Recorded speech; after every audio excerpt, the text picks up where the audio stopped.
সঞ্চিতা, আমি এই মুহূর্তে দাঁড়িয়েছি দুধসাগর ফলসের টিকিট কাউন্টারের সামনে। দুষ্টান্ত ঘোটালা হচ্ছে, টিকিট ব্ল্যাক করা হচ্ছে। এখানে পুলিশের নামে ডিউটি করছে, আলটিমেট কোনো ডিউটি করছে না। কি করে দেখছি কাউন্টারের একদিকে প্রচন্ড ভিড় জটলা। আমি এখানটা আসলাম, এখানে এসে আমি যা দেখছি এখানে যে কর্মরত পুলিশরা আছে তারা কিচ্ছু করছে না। এরকম যদি হালাত হয় নর্মাল পাবলিক কি করবে? यहाँ पे ड्यूटी में जो है वो क्या ड्यूटी कर रहे हैं मुझे नहीं मालूम। মানুষের চোখে ধোঁয়া দিয়ে কিছু লোক এখানে বেশি টাকার বিনিময়ে টিকিট বিক্রি করছিল। যারা লাইনে দাঁড়িয়ে টিকিট কিনছে তারা টিকিট পাচ্ছিল না, আর যারা লাইনের পেছনে রয়েছে তারা আগে আগে চলে যাচ্ছিল দুধসাগরে। 2000 देख करके बाहर से गाड़ी भी मिल जाता है। ওখানে 600 টাকা করে টিকিট ছিল, কিন্তু কোনো রসিদ দিচ্ছিল না। একটা গাড়ির নাম্বার হাতে দিয়ে গাড়িতে বসিয়ে দেওয়া হলো, তারপরে গাড়িটি সোজা চলে গেল ফরেস্টে গিয়ে ওখানে 250 টাকার টিকিট কাটা হলো।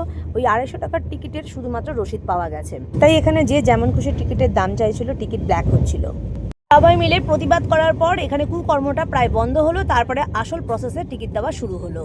7 बजे से खड़े हैं सब।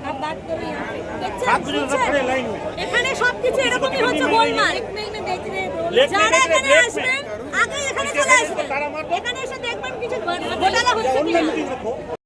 এখানে এজেন্টরা ঘুরে বেড়াচ্ছে, যারা এক্সট্রা পয়সা নিয়ে টিকিট বানাচ্ছে, দিয়ে ঢুকিয়ে যাচ্ছে। আর আমরা 3 ঘন্টার ওপর হয়ে গেছে এখানে দাঁড়িয়ে রয়েছি। এত রকম অশান্তি করার পর কাউন্টারে ভিড় কমলো। তারপরে যেরকম অরিজিনালি প্রসেসে টিকিট দেওয়া উচিত সেরকম দেওয়া ওরা শুরু করলো। তাই এখন 1টার সময় আমরা টিকিট পেলাম, গাড়ি পেলাম।